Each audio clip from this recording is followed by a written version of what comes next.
welcome to Marsha's Plate. This is an interview episode where we talk to friends, family, other community members, and anybody else we want to talk to. Hey brother, hey sister, hey sibling, how are you?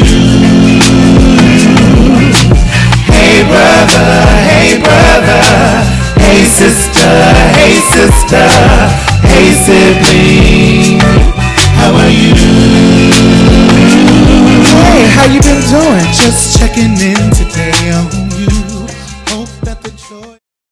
Hey, what's up, y'all?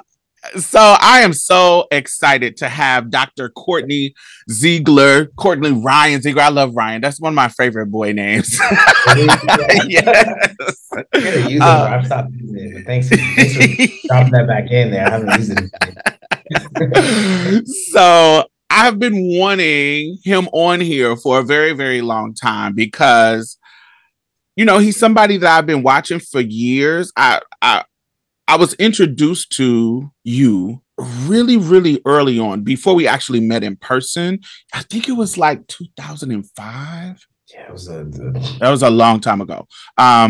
Through the dope ass blog called Black Academics.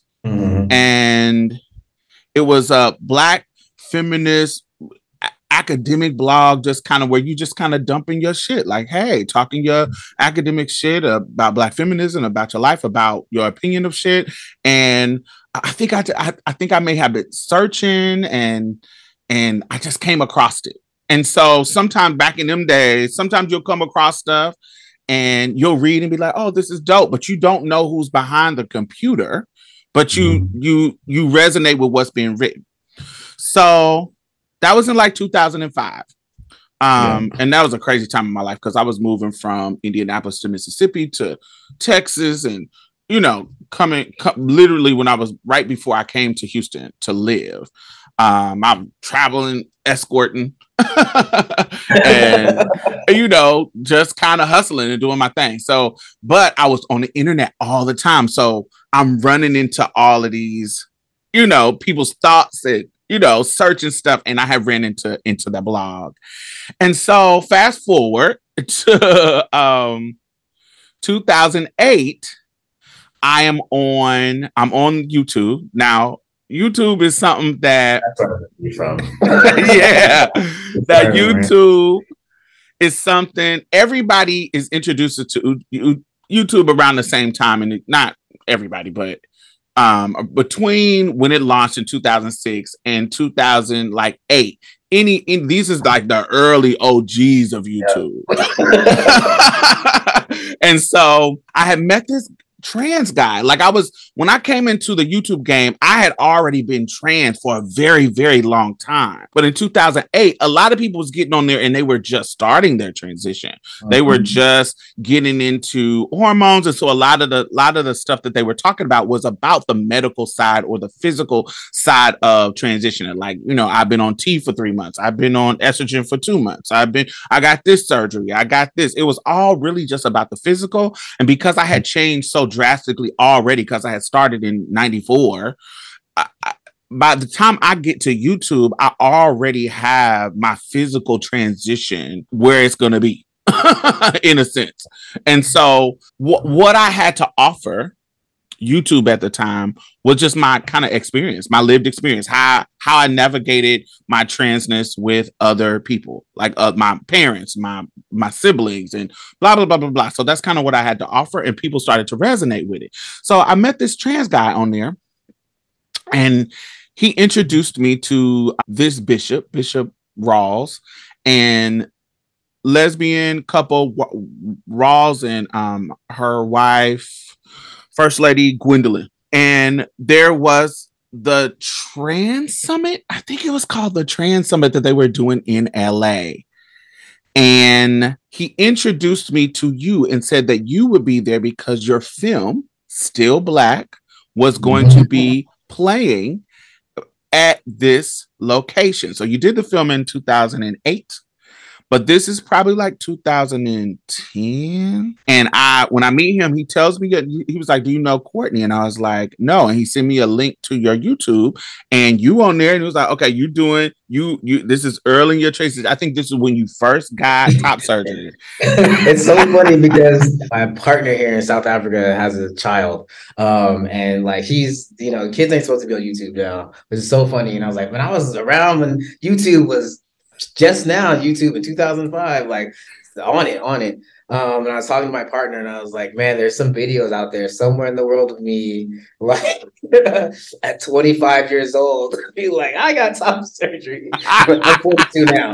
I'm like, they're on there somewhere, some YouTube account that I don't remember if I have access to. That's right. The one.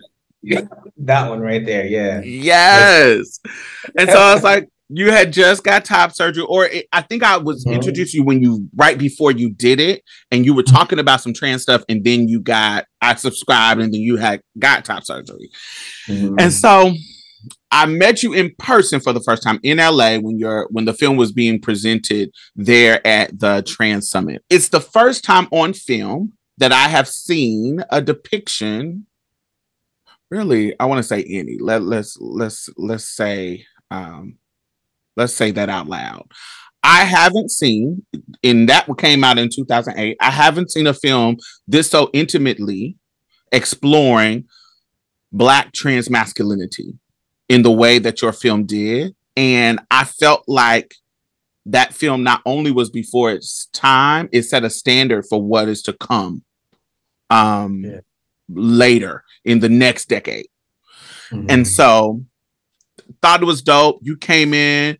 You was this little guy. I think you had, I don't know if it was your girlfriend that was with you. Was it your girlfriend? If it was the girl, Puerto Rican with lots of hair, partner. Yes. She also produced the film. Yes. And so y'all was vibing and talking and you just was cool. I could tell you was kind of shy. I can tell you this is like new for you. I felt like you in my you know how you make your own narratives up about people. And my narrative was you was this brilliant creative who was maybe an introvert or maybe not used to this kind of showmanship that you need to have for this type of stuff. And you came into the room and I could tell like, oh, he's a deer in headlights. And so I saw you, I was like, oh, cool. And so I thought the film was dope. Never seen anything like it. And so instantly, because I was a creative and you were doing things that I'd even think about doing, I thought about doing, but just how did you fucking, like at the time, I'm a hoe trying to come out of hoeing. And so what I could dream of having, I had dreamed, but how to do it, I had never thought. Because there's tons of films that I wanted to do, but I just didn't know how it could be done. And here, this young person, and I thought that you was much younger than me, but we the same age. And so, yeah. And I was like, this guy is doing this amazing shit and so young. I wish that I had, I wish I'd have had all this whole tumultuous life shit happening at the time because I would have been, honey, doing something. And so it was just so inspiring. So fast forward to 2013. I see you at BTAC. I think you were getting an award from BTAC at the time. First conference. Yeah. And so at that time, you were introducing a program called TransHack. And TransHack is an organization that's kind of like a hub where trans people can kind of collaborate in tech. Now, this is 2013. In 2023, we see programs like this all over. But the first time that I see that is surrounding transness, the identity of transness and technology, the first time that I see this idea come from Kourtney. Yeah.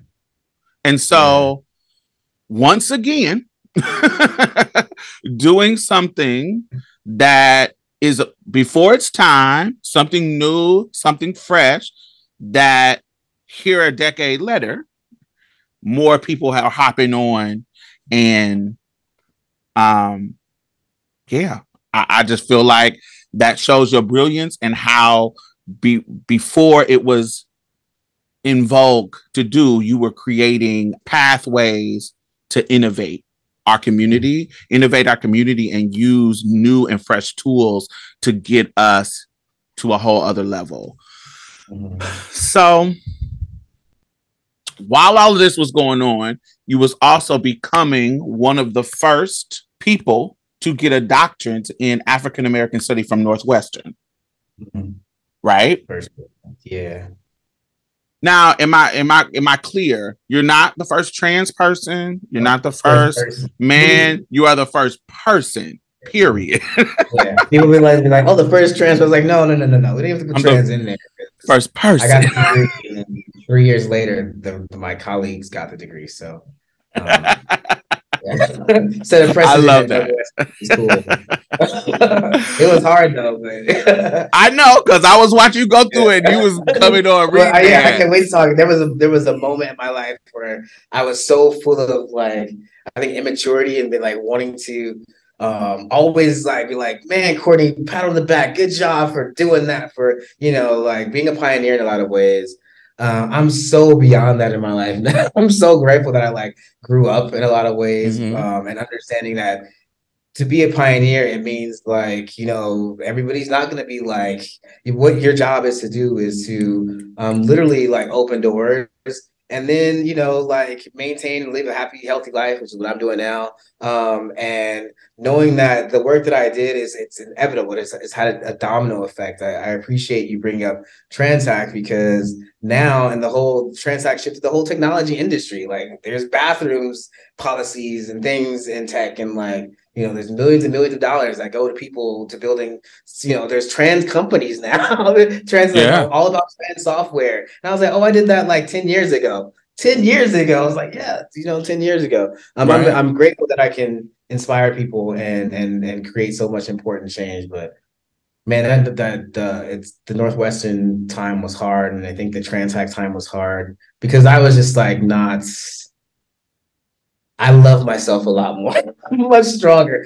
I remember the time when you were graduating from Northwest, and I remember, you know, just like everybody going through a PhD that's Black, you know, and how there's some bullshit in the process, and you know, and you were sharing your frustrations about it. It was you are one of the examples in my life, as far as I have multiple that let me know that, you know, PhD is full of some racist bullshit that's in the system of getting one. And it was made very clear by all the PhD people in my life that, yeah, if you're going to go this route academically that far, you're gonna have to have that kind of willpower and that kind of you know, determination and steadfast personality, because everybody who I know who got a PhD that's Black went through that kind of process where they wanted to cuss every motherfucking body out, and it was right at the end. It propelled me to graduate though. Were you considering going down that route? I am not now. I was. I was in 2013. No, 2015. I was considering going back to school and go. Yeah, no, I just don't have the mentality for it no more. Yeah, and so, and so now at this time, you know, this trans renaissance was happening. And there were people coming up, spotlights getting shown, awards getting thrown around. And then you were winning some on Liz, Trans 100. Just, you know, you just was doing, you know, doing amazing things. And then all around the world, we were impacted by Trayvon Martin's murder, and the birth of the Black Lives Matter movement started to happen, and everybody was on their shit about creating something and doing something to impact what was going on in the world. And in 2017, you co-founded Abolition. Yes, that too. That too. Forget about that. Yeah, that was awesome. That's something that, you know, when I heard about it, I was like, Kourtney, you better motherfucking go. And it just was dope. So what can you explain what Abolition is? Abolition. Yeah, but basically, at the time I was building virtual conference software before the world went into COVID. So I spent 5 years of my life building a way to have conferences online, and this was before COVID. So it was a hard sell. Me and my business partner, we raised like $500,000 from a couple like tech venture funds. So we were like doing it, like, you know, Black founders are like, okay, nobody really understood what it meant to have a conference online. They're like, what? We don't that why would I not have it online? So we were hitting a wall with that. And once we were with the aerial space. With aerial spaces, exactly. Yes. Aerial spaces. And this again, pre-COVID. Pre-COVID. I knew we were gonna have conferences online. I knew it. I saw it. Yes. We were running out of money because building in the technology industry as a Black founder, I'm not gonna say it's hard because I never do like things are hard. Things are hard. I still make a way to make it work. But it was a little bit more difficult when you like are building software and you're running out of money to maintain the software. So I was like on Twitter, and I was this is when the whole conversations about bail were starting to happen, and even myself I was very ignorant about like all the very wait terminologies of bail. I don't want to roll over that because I want to make sure that instills in people's brains as they are listening. So what we are talking about is Kourtney was running a company called Aerial Space, and what he was essentially creating was a space where people can have conferences online. And he is telling us right now that motherfuckers wasn't getting on it because who is going to have a conference all the way online? They would not believe in us. One investor believed in us who was from Bloomberg. Bloomberg gave us $300,000, and another organization gave us $200K. So we have $500,000, and like that's a lot of money still to like raise. But we were like, there was only 2 people that believed in us, and we were literally like, the software was all built. So all the software you see now that hold virtual conferences, we did that like 8 years ago. Once again. So we were like, yeah. So it was like, you know, okay, we're doing this company. But I was on Twitter so much. I'm not on Twitter now, but I was on Twitter so much, and I was learning about all the bill conversations and stuff. And I was like, man, it'd be cool if I could help these people bail out Black moms. They're bailing out Black moms. My mother's incarcerated. So I was like, I felt, you know, tension in my heart. And I was like, how can I build software to help these people? And I was like, man, the spare change roundups are popular. The model's been proven for investment. People use it in savings. Set it, forget it. Simple is always the best. So I was like, man, if this thing existed, possibly could help raise money so they don't have to keep going door to door or like send out Google forms or all these things. And I just sent a tweet, and it got so much traction as like, yeah, I would possibly join that if it was a thing.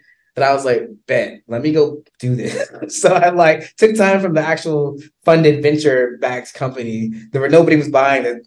You're not gonna have software conferences online. That's bullshit. Right. That's what happened. And then thought of the name Abolition and built it. So my business partner and I, and then our engineer, there are 3 of us that were building aerial spaces that we put half of our time to doing Abolition, which was a platform where people would just like link whatever debit card that they did daily purchases on, and we would collect their spare change. We round it up to the dollar, and we'd collect their spare change, and that was it. And we funneled that spare change to people that were legally allowed to pay bail for people across different states in America. Right. And we started off in November 2017. I sent the tweet. No, I sent it in June 2017, and by November 2017, it was up and running. And within those first 3 months, we won multiple awards. Raised we were bringing in $40,000 a month in spare change alone, and I was just giving it to bail funds. And so I didn't take any of the money. I didn't pay myself or anything. It was just to help others. Within a year, we had raised almost $1 million in spare change. So it was like really, really awesome. Jay-Z reached out and was like, this is a funny story, because it was, Abolition really showed the tech industry that, wait, you can focus technology on people who are incarcerated, but it's not like ankle bracelets and like, you know, the technology that like are making things more privatized. Right. So major companies can make money off of Black people who are anybody who's incarcerated. Wasn't the case. And so it was a little bit like TransHack, where it shifted the industry, where people were like, well, wait a minute, Abolition is making, because we're very transparent about how much money we're making, how much money we're bringing in, making. And Jay-Z reached out one day, just got an email. I was like, we want to talk, let's talk. And like, oh, I'm going to get some money, man, because I'm paying for this all by myself. I'm also taking away from my actual company that I'm building to do this. Had 2 meetings and never heard from them again. And then there was another app that like launched within this first full year of, because we got so much, it was a whirlwind of like notoriety and media and awards in 3 months and money and stuff. This other organization launched, and Jay-Z, actually Rock Nation, not Jay-Z. I still say Jay-Z and Beyonce gave them like a $20 million investment or something. Wow. And I was like, dude, bro, you spoke to us. You spoke to me. Like, I took time out of my life. You reached out to me. And that really sucked. But it was also one of the first, even though I've been building in the tech space for a while, like one of the first, I think, really slap in the faces about like, you can build awesome things, but when you try to actually make them sustainable by getting outside investment, you really have, people want to make money. They're not concerned with like the return of like, oh, but we're doing good. We're making it so people aren't Khalif Browders, right? And like, it's not the main goal. Like, we're doing it. And there's so much money in the world. Like, even if we kept like 1% of it for revenue, it'd still be more than enough. So that sucks. But Abolition did really, really well in 2020. Once we were in the house, March 2020, because people were spending less because they weren't going. A lot of our money was coming in where people were traveling or shopping in retail stores off the computer. Once that stopped, our main source of money coming in was from Amazon purchases. And at the time in the world, Amazon, the whole world, right, was fighting the whole global police brutality marches. And I was like, I can't run this software. And everybody's shopping on Amazon now. And then like Amazon is supporting ICE. There were ICE conversations. I was like, it doesn't make sense. I was like, I know in the grand scheme of things, like there was still some, like we're still taking from people.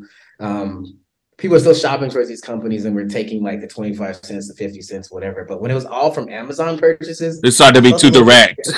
I was like, you know, and we had actually got a little bit of an investment. We got like a 30,000 angel investment right before. And I was like, I'm going to give you guys this money back because I can't, morally, it doesn't make sense for me to be the face of something where I know the behind the scenes that all this is ICE money. So I was like, are we incarcerating people? So it was weird. So I put it to rest. It went out on a high note. But yeah, it got like thousands and thousands and thousands of Americans out of jail. And thousands of people were excited about something that was so easy. Yeah, it was quite an incredible platform. So I'm really grateful to have been part of that to help get people free. So because we know that disproportionately affects us. That shitty ass cash bail system fucks us over. And so once again, you have done something innovative, and I just have always that part of your trajectory has always been inspirational and admirable. So I want to go back to how it started with you, like how life started, not life started like your birth, but tell me a little bit about your growing up. Tell me a little bit about family life growing up, and how do you become this socially conscious person. I know you were born in Compton. Tell me about that. Tell me about your upbringing and your family and who loved on you, who reared you. Yeah, How did you get to be this thanks person? for asking. My grandmother, like, man, I would not be the person I would be if it wasn't for my grandmother. I was Mm, born in Compton, born and raised, actually like the last generation of people actually born and raised in the city of Compton. So we had one hospital, and I think when I was like maybe 8 years old, it like went out of business because it was terrible. Like people would die in like the emergency room and shit. So I can wow. one of the last people say I can literally born and raised in the city of Compton. Yeah, Um, when Compton was 80s, the Compton we yeah, know. yeah, Compton in the 80s, like that Yeah. was my life. But yeah, my mother deals with mental illness, so and my father I've never met. So I don't have that parental kind of experience of growing up in that way. But I was raised by my grandmother who took care of my sister and I. And that was really beautiful and amazing because my grandmother is one of the most amazing human beings I've ever met. I look forward to our reuniting when I transition. Mm-hmm. I'm not afraid of transitioning at all. So I know we're going to be reunited at that point. But nobody in my family is like a real, I mean, my family, I come from military people, and then my grandmother's sons and daughters, sons were like police officers and things like that. And like, um, but I would say I'm like probably the only person in the family that really was like, man, how can I use the resources that I have access to help others?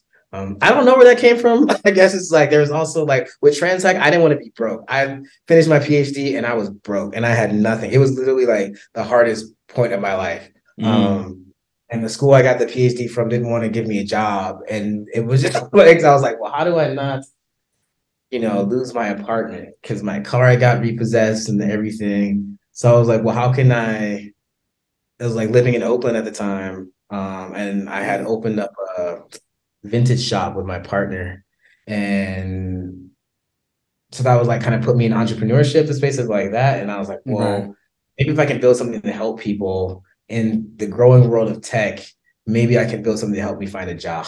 So it wasn't my upbringing. I just didn't want to be poor because I Amen. grew up poor. And like, I've never been like, yeah, I'm only so now that I have some money, but like my entire life I've not had that. And so, it scared me to not be able to take care of myself. So that really pushed me. But I would also say just like everything that I've kind of created, even if it wasn't like a company or something, just kind of my art has always just been about like aware of myself, who I am, my unique experience, growing up as a little girl in the 80s, Compton, also like going to school forever and ever and ever, so 29 and like all this, so like all those things, like I feel like I know what my purpose is in life, and I figured it out a long time ago, and it's like to use my everything that I have to help others.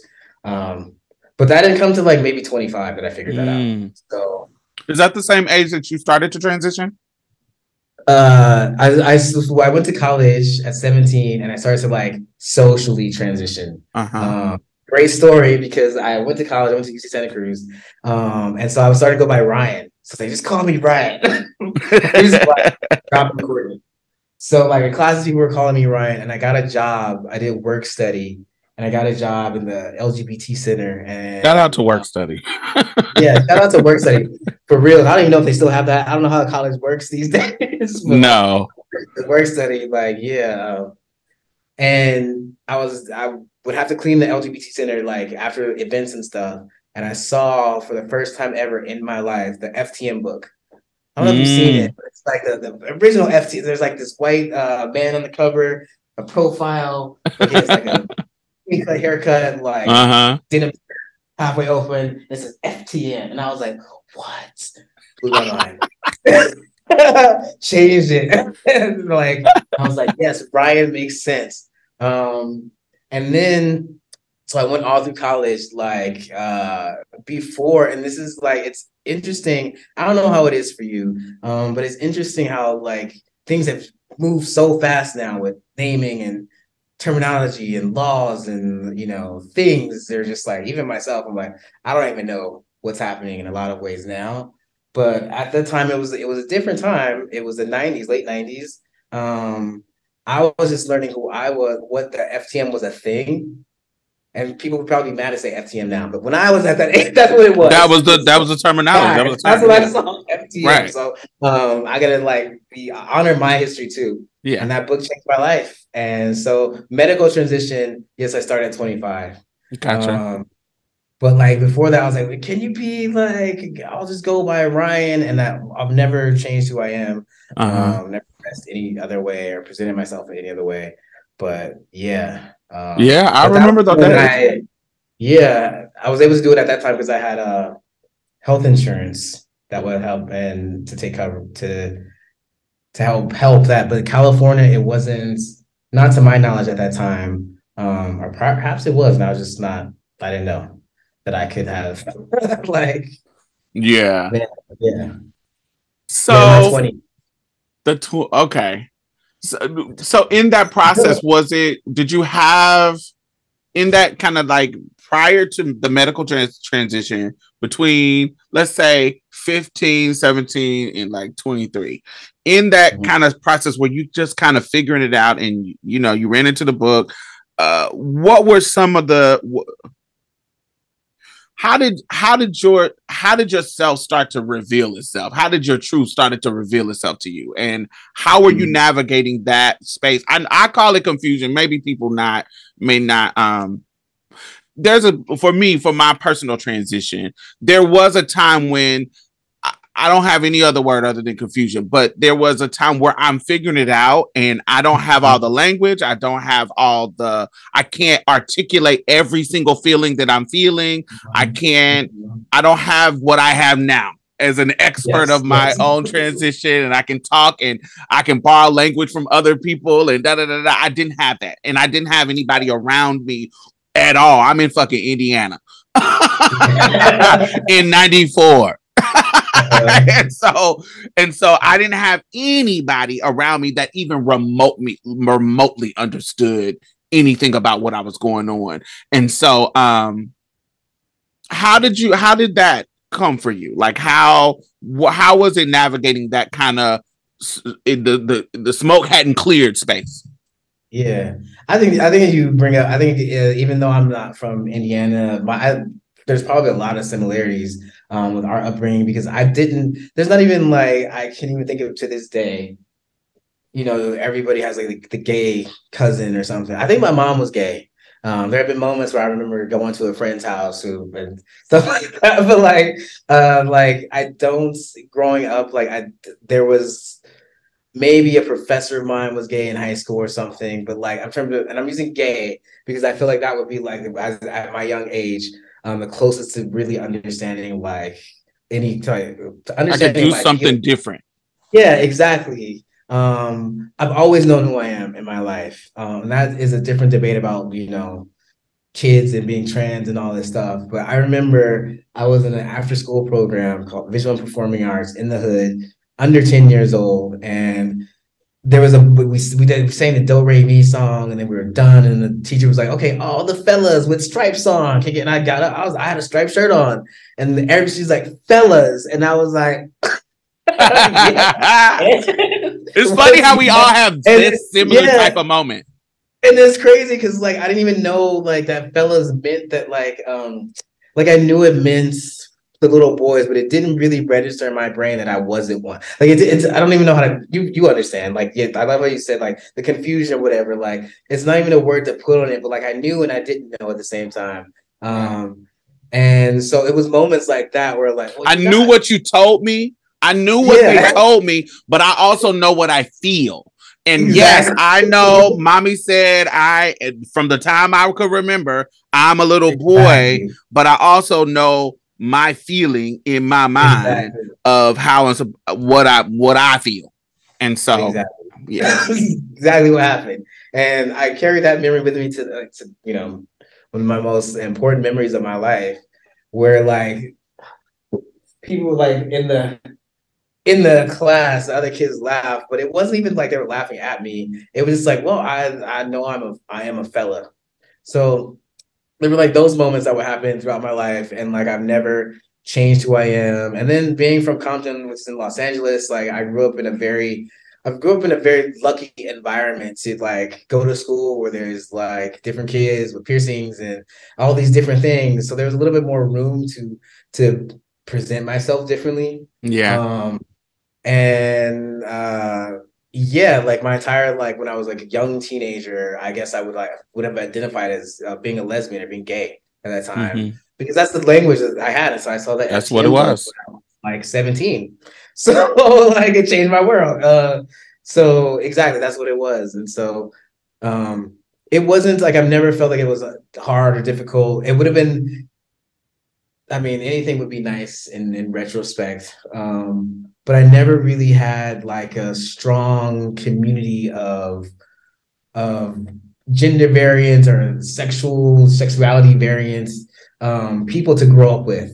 It didn't happen until like I was a young adult and in college. Went to college and then that makes sense. Everything changed. It did. I can't say that I didn't. I did have one friend, my friend Ty. We met when we were 11 when I was in a group home because one of our similarities that my mother had was battling an addiction too. And my grandmother wasn't as good as yours. My grandmother was shitty and not accepted, but she helped a little bit. She ended up putting me out when I was 13 on the street. Oh no! But because of that, I went into the system and I met my best friend who literally lives up the street from me right now at the same age. So we've been, because she was in the system and I was in the system, I became her, we similar to age, we're a year apart, but I became her sister basically. And she, wherever I go, she goes. And so, you know, because I'm a part of her system, her support system. And so we've been knowing each other since 12. And so we transitioned together. We, you know, I always had one. She's always been one. Now I have way more, and I met people after that. But she definitely has been that one. Because as soon as we met, that part of us said, you feel what I feel. Now, how we do this? Like, good for you. That's awesome. So, like, she's moved to like different cities that you lived in, and now you go for side. That's awesome. That's what's up. Anywhere, if I go somewhere, if I move somewhere, I know they just coming right behind me. So we talk about your career. Tell me about love. Tell me about, you know, about your partner now, but how has love and your transition, how have your transition impacted your love life and how you have navigated your romantic experiences? I think it's been, I don't know. I mean, that's a good question. I think that's something I'm actually consistently debating and taking apart every day. Because y'all niggas don't have to. Y'all always booed up. Y'all I'm never not in a relationship. So that's the thing. This is what I'm in now. I think this is the one. That's it. I laugh because I was talking about homegirl. I was like, yeah, because one thing that is to me a unique experience of trans masculinity, and I don't want to make any stereotypes because I know trans men that have issues romantically too. But what I have seen consistently that is different from the trans women's experience, I have seen so many trans men be in relationships and their partner or types of partner that they are exposed to transition with them so smoothly. Where with us, if we transition, you know, while we're with a partner, usually that shifts how our partner sees us in a certain way. And so, like, if we in this kind of boy on boy relationship, once we shift a girl, this boy is like, I don't know if this is still my thing. And I know trans men that go through that as well, but I just see cis women consistently stay with their trans partner or understand it a little bit more. There seems to be like a nuance of, I can deal with this, as opposed to the guys. it turns into this whole secret thing. Cisgender guys turns into this whole secret thing, and we got to keep it on low, or we got to do this, or it just becomes weird. And so that's why I asked that, because I wanted to see if there was any kind of nuance that you had examined in your own life romantically, because I just saw it as a difference. You know, that's a great, because I was going to ask you what do you think is the difference is, because, and you just kind of hit the nail on the head. I think now that I've lived my life, the majority of my life, and my adult life, all of my adult life as a man, especially like as a grown man, who like no one at this point have misgenders me unless they know who I am. But giving them the secret, like some people still intentionally go out of their way, like, well, it's just like, where, if I didn't give you that, you would have never known. It's a gift, right? Men are weird, but you know, it's not that they're weird. It's like it's there's a lot of society makes men weird, and I feel like you know, on the other side now, and I see how like in different spaces where the pressures, the stereotypes and things like that. I did the woman who made Still Black with me, Awilda. She had a hard time. She's like, I didn't sign up to date a guy. We ended our relationship ended. So like she stuck around for a little bit, like tried it, but like we moved to California and she was like, I'm from Puerto Rico, this is cold, and like everything was just sucked. But the real reason was that like she was supportive, but this is not what she, I mean, she's like is a queer woman. And most of the women I've been with are queer, so there's that. And maybe that's also a difference too, where I'm not sure if like a lot of trans women who date men are who identify with queer. Yeah. So there's that, like, it's already kind of a little bit like, ooh. Yeah. Every woman that I've been with has also loved men, cis men. So it's never been anything weird, except for a will that was like, was signed up to be with somebody. I know you were like, so I went through college. It's like before there was like gender, with the words like non-binary and stuff. Now I was like, oh, gender curious, and you met me as Ryan, and like I bind and all these things. So yeah, but you don't have a beard, you don't have a deep voice. It's like that. Those are like, that's pushing it for me. And I was like, I'm going to move forward with medical transition. And she was like, that's not what I wanted to. It's not what I thought you would actually end up doing. I was like, what do you think this is, right? So that was like kind of the only moment in my life that someone was like, but with dating queer women, it's much easier. I've never actually been in a relationship with someone who was like, I've only dated cis men and then dated me. That's never happened in my life. Yeah, that makes sense. Maybe I'm lucky in that regard, because I don't even want a lot of the extra stress about it. That, you know, it seems like on the other side, there's that extra stress. Even like down low, like a different kind of maneuvering.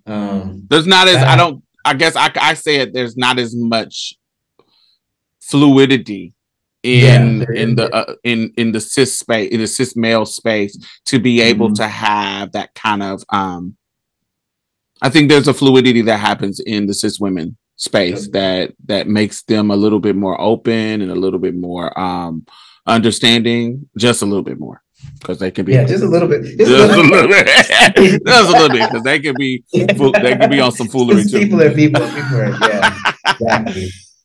So recently you moved out of the country. You moved to South Africa, Johannesburg, South Africa. And can you tell me what led to that decision? Because I'm kind of jealous, because I've been yearning to move out of the country. And so what led to that decision? How has it been? What's been hard? What's not been hard? You know, what led to it? Because I'm a serial monogamous person, that's what happened. I actually ended a relationship. I got dumped. It was toxic. I was toxic. I was not a very honest person in the relationship. And it ended. But I love to travel. Trying to go to as many places as possible. And one of my friends had recently moved to South Africa and was like, you got to come visit. And I was like, no, she had been here actually for 2 years already. She had a wife.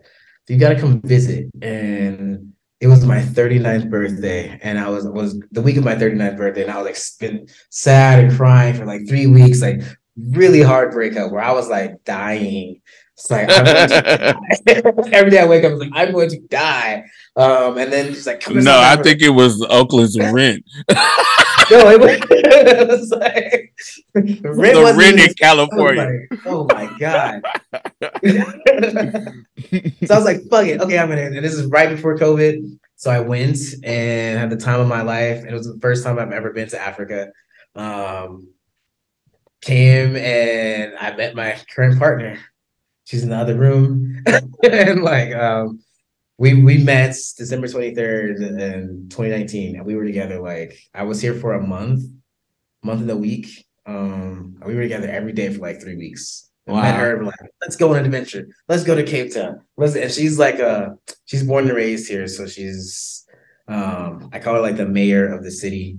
Because everywhere go anywhere and she knows everybody. So it was like very safe for me. And it was awesome. And it was the first time I was like, I can actually like I don't have anything in Oakland, California, where I was living. I lived in my apartment for 10 years. I was like, ending my 30s, sad. I was like, who wants to transition to their 40s in the same place they were in their 30s? Like, I don't want to be that guy. So I was like, and I've always wanted to live outside the country. And I was planning for it, but it's like, ooh, maybe I'll live in Thailand for a bit because I like Thailand. I don't know if you know, what was it? Is it Imara Jones? You know her? Imar Yes. Jones. We had lunch. Uh-huh. And it's like, no, Kourtney, why would you do that? Go to Johannesburg. And I was like, well, this is before my friend actually convinced me to go. And I was like, go to Johannesburg. And if you consider like moving out of the country, move there. And I was like, okay, I'm gonna go. And I went and I was like, what? This is awesome. It's been great. The high pitch of my voice. It's nice having my partner and like building roots here and like that. And now I've lived here a year straight, but I've been traveling back and forth for 3 years. I'm in my own apartment here. It's different. I would say that. Tell like, me, that's what I want to know. What's the difference? What's difference what? Is, And I recently went to Egypt. And I learned while being there, I was like, oh my God, I talk shit about America, but there is a blessing. Let me tell you, I probably have an American flag in the next room at this point because that's what happens. And I'm not even shitting you. I used to talk to someone like, oh my God, American. And then you don't live in America and you're like, wait a minute, I actually enjoy having electricity 24 hours a day. I live in a place where I live in Sandton, Johannesburg, which is like supposedly the richest square mile in Africa. And South Africa has like the best infrastructure on the continent, right? But they're going through a crisis right now, where they're experiencing half the days without electricity now, and it's not been like that. Texas. Yeah. Oh, I have electricity, but like I feel it. I feel like the class difference in the way that I didn't feel in America. Where here I feel kind of like an asshole because I'm a foreigner. I'm not gonna sit in the dark, and I can afford to not sit in the dark. But then I look out my window, and I'm just like, man, it's dark over there. Like I was like, but I'm in my nice, apartment in Santon with electricity that never goes off. So that's a different feeling. I feel a little bit not guilt, but something I struggle with that I shouldn't feel bad about being able to have electricity all day. But I think about it, and it's languages. Of course, they speak English here, but there's 11 official languages, and there's tons of dialects. And my partner speaks 9, and so like when people are talking and having conversations, they'll like fluctuate between different languages. And that's different than the United States because even though there's tons of languages in the US, I think living there, sometimes you can still pick up certain things or infer what's being said because of context. And you can do that here, but people start speaking to me in Zulu sometimes. And I'm like, damn, I only speak English. Sorry, guys. And it's no problem. No one makes you feel bad, but that's the difference. Things move a lot slower here. Like if you try to go, like in my apartment, I have to go buy prepaid electricity. Sometimes you had to go in the store and buy it, and they'll be like, the system's offline. What does that mean? The system is offline. We don't know when it's coming back. We don't know. So that's a little bit, but South Africans are really fun, and it's a fun country. It's a beautiful country. It reminds me of the West Coast of the United States. Um, but yeah, I think there's also like a lot of things that are different that just like I don't really notice until I'm in that situation. Be like, wow, this is weird. We don't do this in America. People like my accent. There's not really that like, and because it's South Africa, like this, they actually like embrace a lot of American culture here. A lot of like the younger people try to speak in American accents, which is funny to me.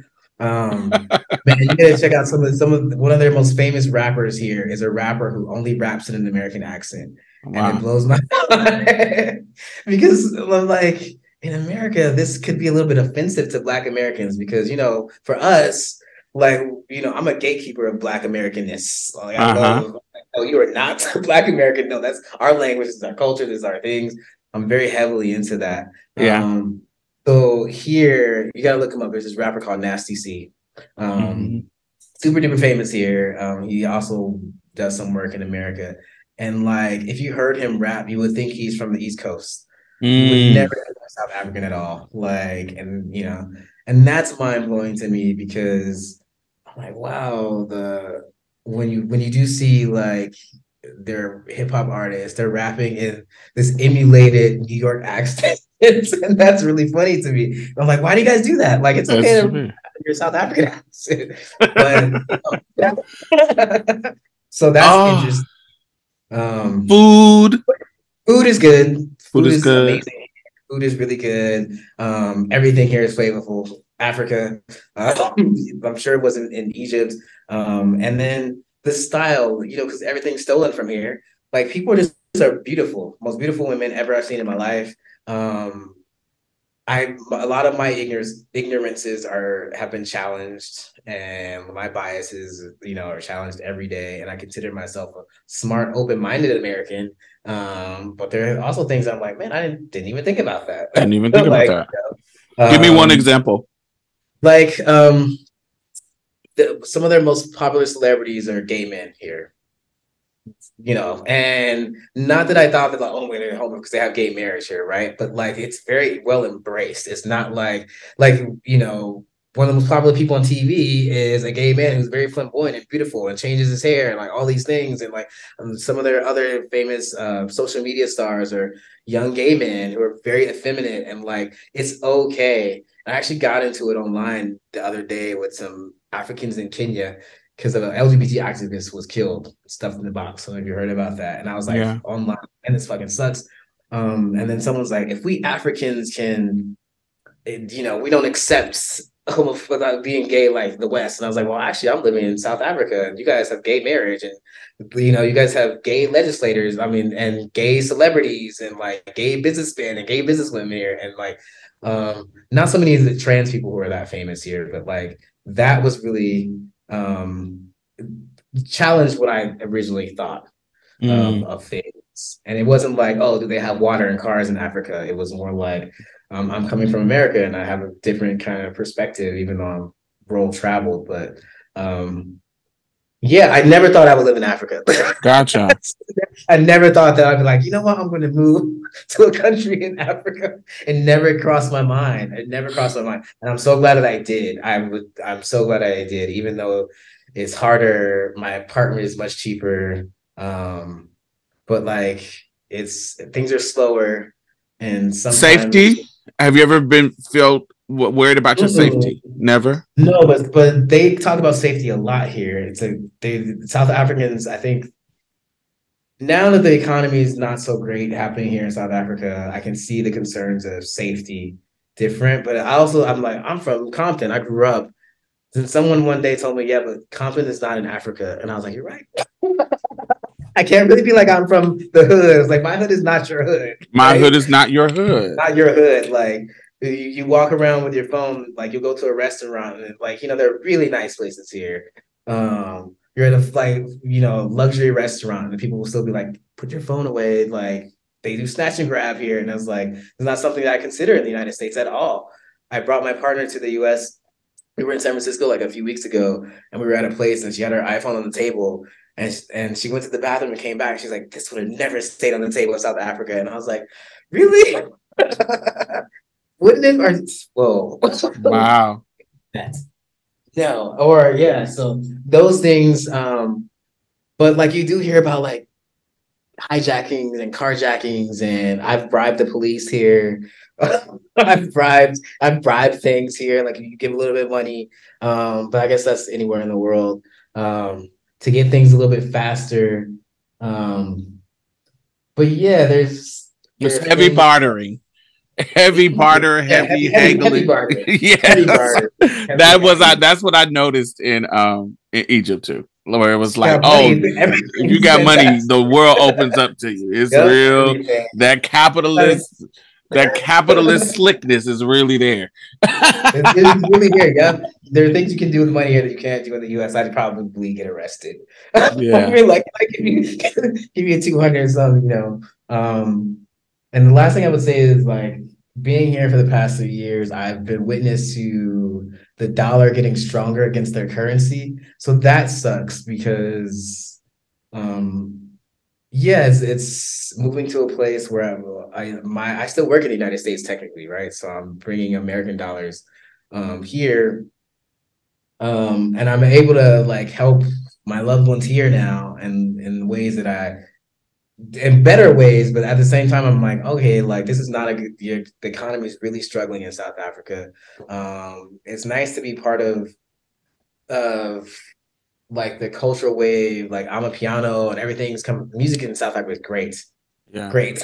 Afro Like beats. so many people that I love. I love Afro beats.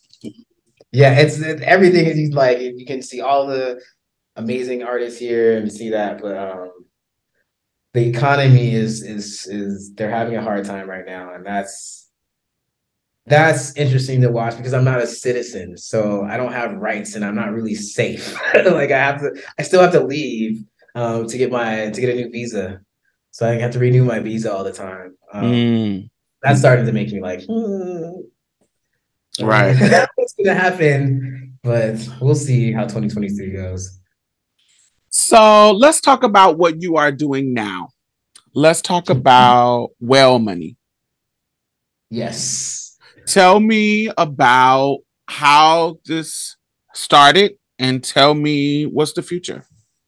Yeah. So thanks for letting me talk about Abolition, because Abolition was definitely a stepping stone. Abolition was the first time that I built a financial technology product where people trusted their money to me, that I would use their money in the right way, right? It wasn't just like, oh, I'm fundraising using somebody else's platform. I actually built the software, and so you trust me with the software and then trust me with the money. So I have that trust. So when COVID happened, a lot of people in my family started hitting me up for money, because I was a little bit more stable at that point in my life. And it really got me thinking, like, man, there's so much money in the world, and now the world is defaulting. People are moving money around in different ways. We saw like on Twitter and like all types of social media, people being like, who needs money? You need groceries. There was no problem, right? During COVID, everybody was moving money around to people who needed it without no questions asked. So that's where the idea came from. I was like, well, if that moment proved that we can give money to anybody without like them needing to tell a sob story or like give that much, all these performances, or, like putting their business out on the these street. barriers, and I gotta, like that doesn't make sense. Please, I'm such a woe is me trans person, and I'm a molested, and I'm a black trans. I'm a disabled black trans. If I hear that everybody is a disabled black trans person, everybody, just to get a coin, right? Just to get a gift card. Not saying that they don't exist, but that was a narrative that everybody was given. Mm-hmm. Exactly. And that narrative, there was a moment in time I was like like after the Transact, because I sunset Transact to move on to bigger and better things. That was also what I feel like the moment of people like really heavy identity based fundraising.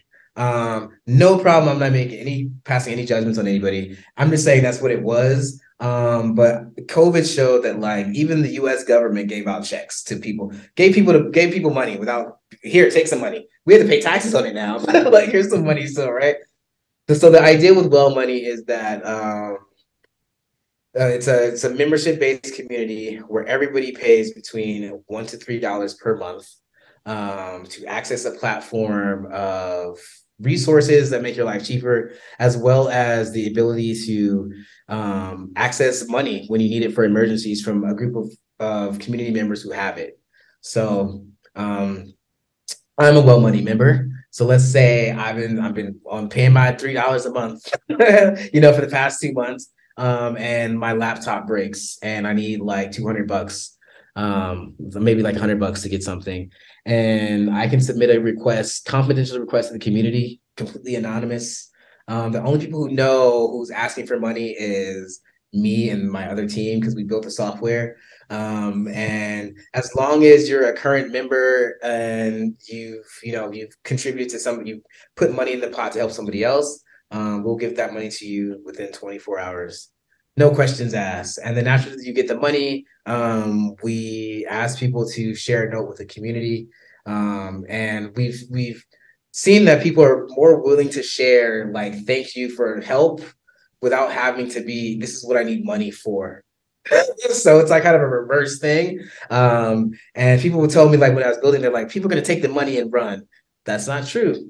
If you trust people and you meet them with respect and give them money without like making them feel bad, our research has shown that people actually like get the money and then they double their contributions the next month. They continue giving to somebody else because they were helped without saying anything what they need help for. Like, I just need some groceries. Okay, we don't care. We don't care if you like need groceries. I just need some money for some whatever other may be medicine. Could be weed medicine.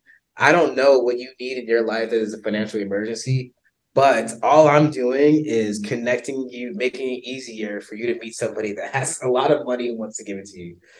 So that's what we do at Well Money. And we launched, I've been building the company for 2 years now. And we went open to the public last October. So October 2022. And so now it's January 2023. We're over 1,000 people, growing every day. I'm looking for investment money that may be quite difficult considering we're in a global economic recession. And everybody's getting laid off in tech, man. I don't know how many people you know in your life is getting laid off, but everybody's getting laid off. So we'll see. I have faith that we'll continue helping people. But yeah, we've helped like kind of 40 people now. Again, the disbursements are like $150 for like small dollar emergencies. So yeah, I think that is so dope. I love how, people are out here really thinking about innovative ways that kind of reduces the barriers. And because I remember coming up when I was younger, even, my history with sex work, there was times when why I got into sex work is because my rent wasn't even fucking high. My rent was like $315. That's how old back in the day. Yeah. And so rent was $350 in a duplex. And I literally had got fired from my job and I didn't know where I was going to get the money. And if I had something like this to say, hey, can I get this small amount of money to help me with my rent so I could hold me over till I can find a job, I don't know if I would have found a job because I didn't have any other options. So I got into the escort business and the rest is history. And so, but having tech and having that avenue to be able to get help would have changed my life drastically. Yeah, thanks for saying that. I do think like the whole goal is to solve the problem that like 90 million, probably like 100 million Americans at this point, like if they needed $400, they don't have it. Like, it's just not possible. Okay, that's like a third, but there's 2/3 of Americans that have that money.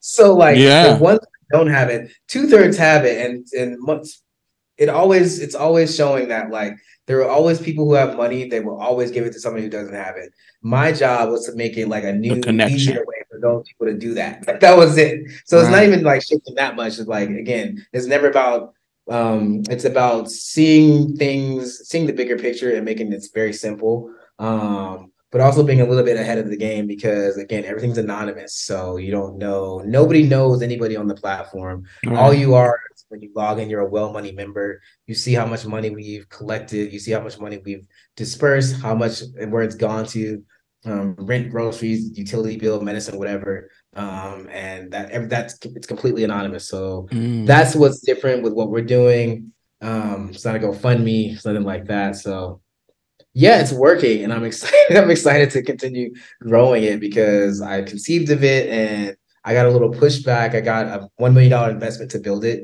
and the people who gave me the money were like, we don't think it's gonna work." And I was like, "I think it's gonna work. It's gonna work. Let's see." No, people have tried something similar before, and I was like, "Yeah, but they were probably not a Black person or a person of color who understands, I think, and someone who came from poverty and who understands how money moves in different ways. And if you build a community, that's what the focus community. So that's what I'm doing now. I'm building, and of course, the challenge is the current economic times where so many people need $200 now. So.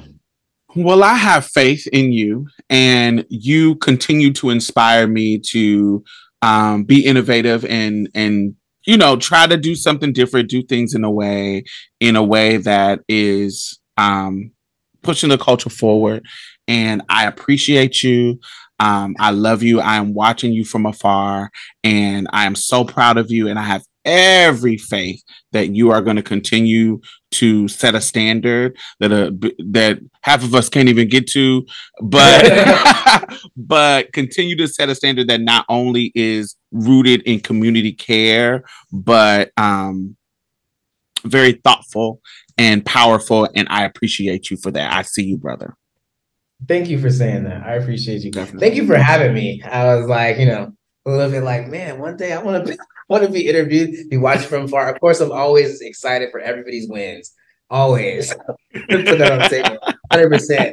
But I was like, thank you because even though I've matured past like, man, it would be nice if people like want to hear my story. I still understand the value in my story. And I'm really very grateful for people to take the time out and give me room to be alive still and be like, thank you. And I see you, I hear you. Thank you for doing that. And I'm like, give me some space to talk. So I really appreciate that. I want to let you know. And I remember when you're talking about YouTube, I was like, wait, what do you mean YouTube? I first saw you on YouTube.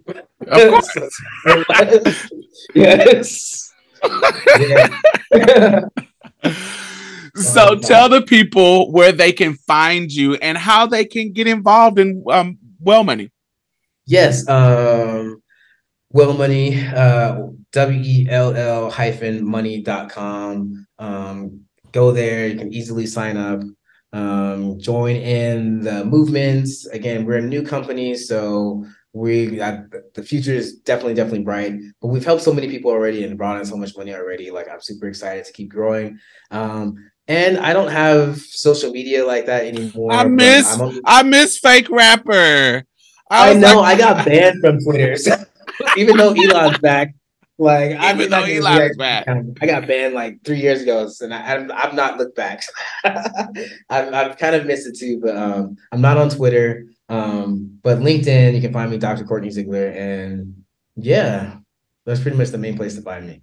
Okay, I will put. Say it again. I said I'm old now too. I just like do my work and go have some champagne and relax and the life. Yeah, I like this decade. I'm like, facts. Take care of myself and like facts. I told my brother. I said he's like just shy of 10 years. He's like 9 years younger than me. And I was like, I don't know what's gonna happen in your life, but my 40s is bomb. So look. So exactly. my 30s was getting, it wasn't bad as my 20s, but my 30s was like a transition into the 40s. And so 30s was Yep. like, some parts was good, some parts was bad, blah, blah, blah, blah. But my 40s have been like, mwah, chef kiss. It's pretty lit. I love it. And I'm like, oh, how do you? I was like, oh, I just turned 42 in December. Like people are like, really? You was like, yeah, you know what? Because I live a soft life. It's great. I love it. It's nice. It's nice this age. So I'm really excited to continue being healthy and calm and peaceful and spiritual the ways that I am. Facts. So yeah. Well, Kourtney, thank you for joining me. And everybody, I will have those links to Kourtney Wells Money and his LinkedIn in the bio. Check him out, follow his work, support. And yeah, thank you for spending time with me today. Thank you so much. And Happy New Year. Yeah, Happy New Year.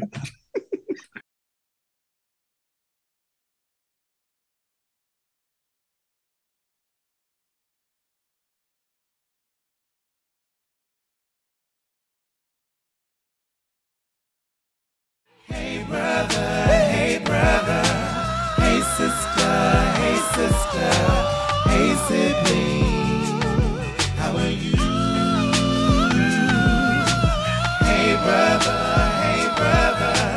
hey sister,